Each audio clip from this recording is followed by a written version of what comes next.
when I start to speak, people hear an accent right away. Is that fair to say, Steve, that you wear too many different lenses? And now that I have my glasses, it's If you meet someone and you think they're not interesting, it's because you haven't asked. Hi, kia ora whānau. You're again listening and watching a new podcast with amazing guests, which shortly we'll introduce it. But guess who's joining me today?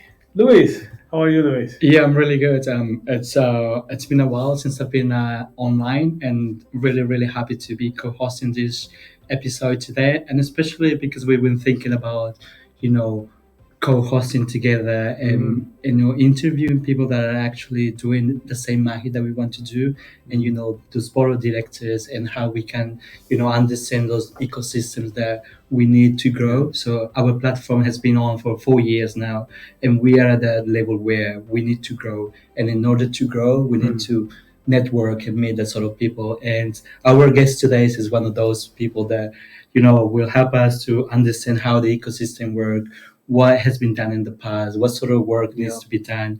And I actually met him a couple of weeks ago, and I was like, is there anything that you can do? And he was like, well, let me tell you. But happy to have our guest today. And without any more talking, do you want to introduce our guest?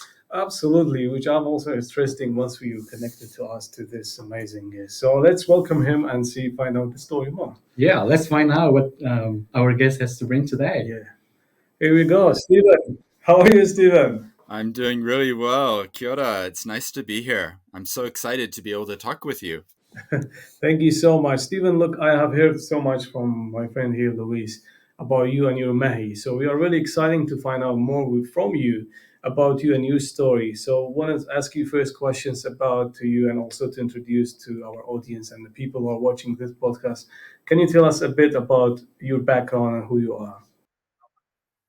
Yeah, I'd love to. So when I start to speak, people hear an accent right away, and that's because I'm not from New Zealand originally. I'm actually an immigrant myself. My parents moved to New Zealand in 1983. So we moved here a long time ago, moved down to the South Island. My father had a job as a marine biologist, so a kind of unusual job. And I came as 7 years old and basically grew up in New Zealand from age 7.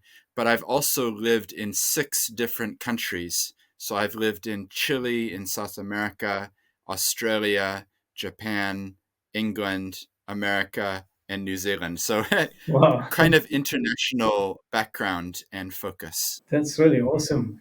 So that's something you have in common. We have a journey that's all of us that brought us to this land, Aotearoa, New Zealand.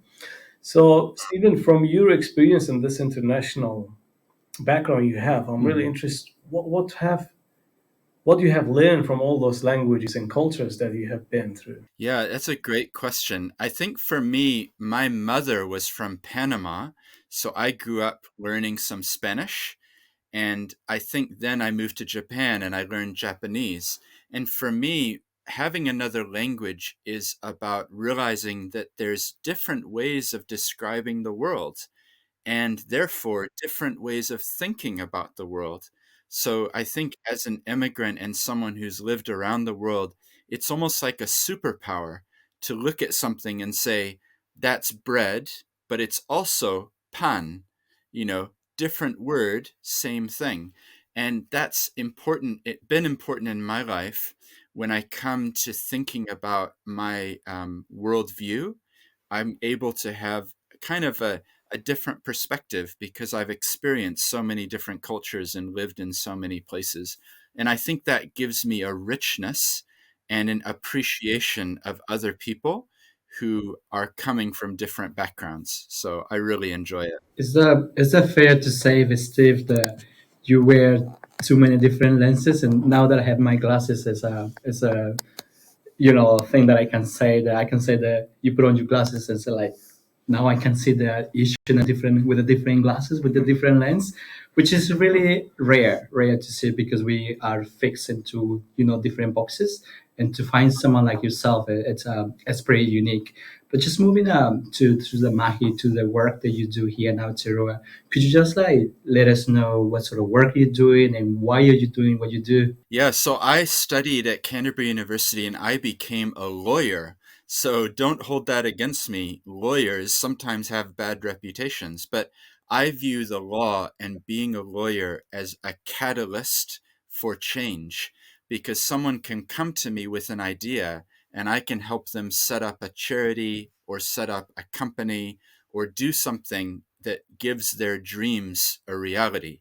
So I think being a lawyer is kind of unusual job that you're able to help people at the most important times of their life. So I do that working as a lawyer. I'm a partner in a law firm. We have 80 people in our law firm, and I help many purpose-driven organizations to achieve their goals. But I also do a podcast. So that's called Seeds Podcast, and I've interviewed 366 people. So lots of different stories and journeys. So that's been something that I've really enjoyed in my life, to be able to talk with people and be curious to ask them questions and learn from them. Sure. Could we just unpack it like from a lawyer to a podcast producer? Like what was the transition? Why did you decide to, that was the time to, experience something new? And especially like within law you had different, ways and pathways that you can move in. But why did you move to the social sector? And why did you decide to that was the right move to open a podcast? I think for me, the podcast came because I kept meeting amazing people, probably like you're discovering with what you're doing. Everyone has a story. Everyone has something that we can learn from. And so my mother told me something a long time ago, which I always remember. And that is, if you meet someone and you think they're not interesting, it's because you haven't asked them the right question yet. And I like that idea that we can be curious and ask people about their journeys. So my podcast, they usually go for 1 hour, so quite long, but we're finding out about childhood, grandparents, early childhood education, and what shaped you to become who you are today.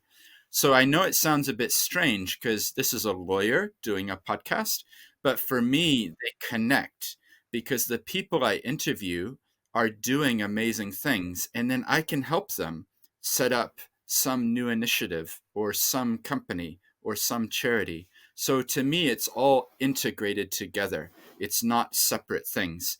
My life is about integration. So sometimes people talk about work-life balance, and that implies that the work is bad and life is good. Like, I will only work so I can have a life. I think that's too limited a view. We need to have work-life integration so that we love what we do. Even if it's work, we can still have a positive contribution through what we're doing.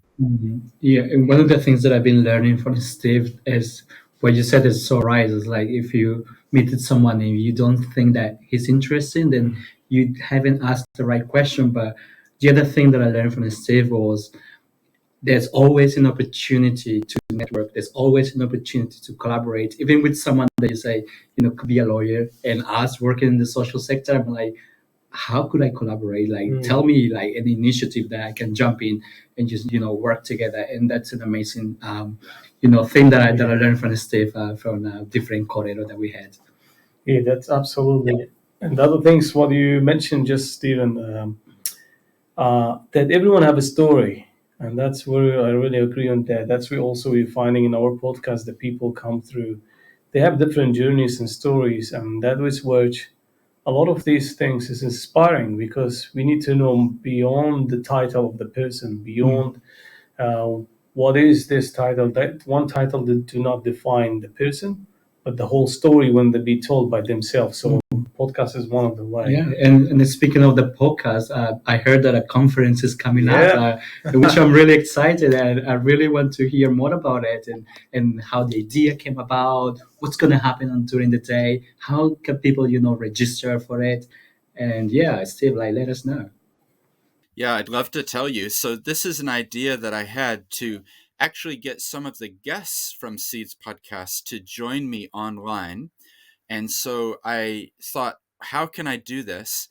I'll have 4 different Zoom rooms running at the same time, and then I'll get different speakers. So it's happening on Thursday, the 5th of October, so quite soon.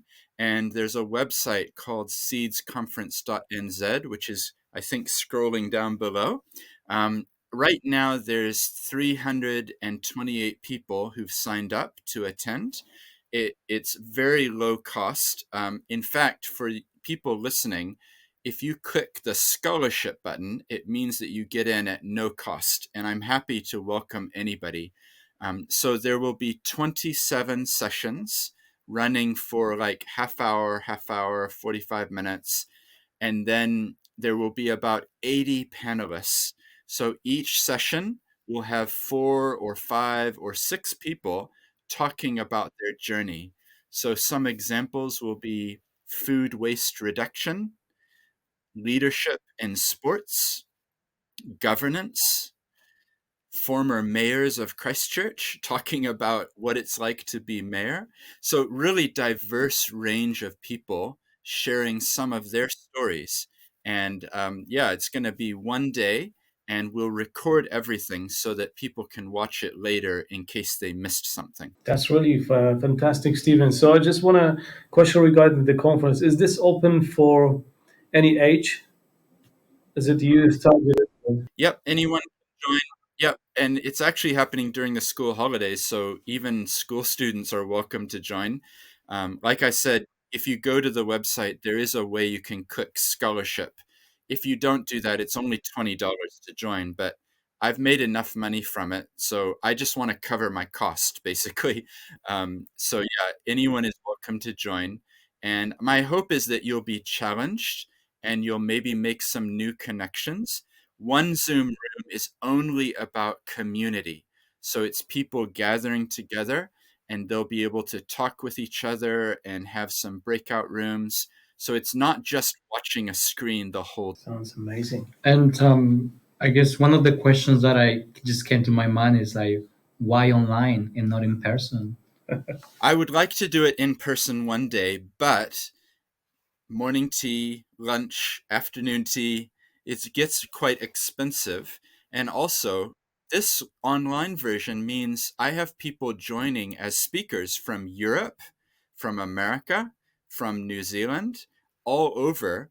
And also, people can just join by clicking a button. So someone in Invercargill can join, and someone in Whangarei can join, someone in Tauranga. So we can come together without needing to pay for airline tickets and travel and spending the night. So I think it's quite efficient that you get to have a download of content, but it doesn't, use up your budget to travel somewhere. Mm. Mm. Yeah. That sounds really amazing, and it's a cool initiative and opportunity for a lot of people across the country and outside the country as well to join this thing. So I think, Stephen, we are coming in the last 2 minutes.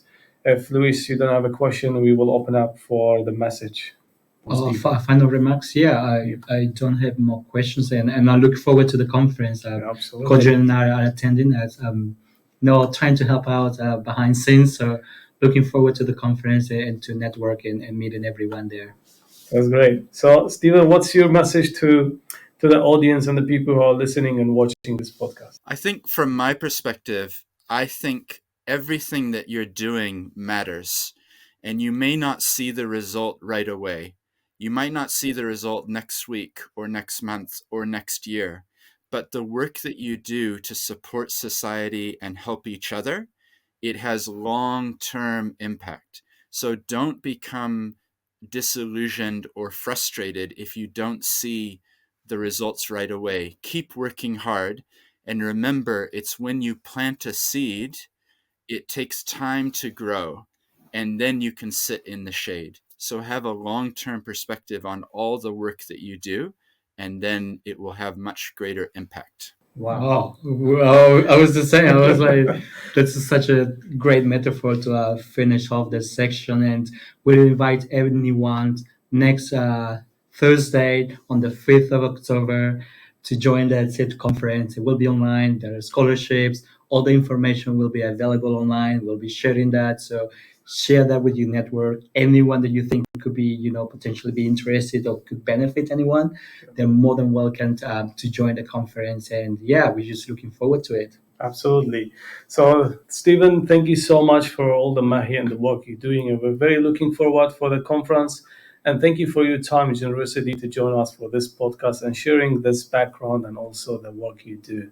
Really appreciate it. We want to say a big thank you. Kia ora, thank you.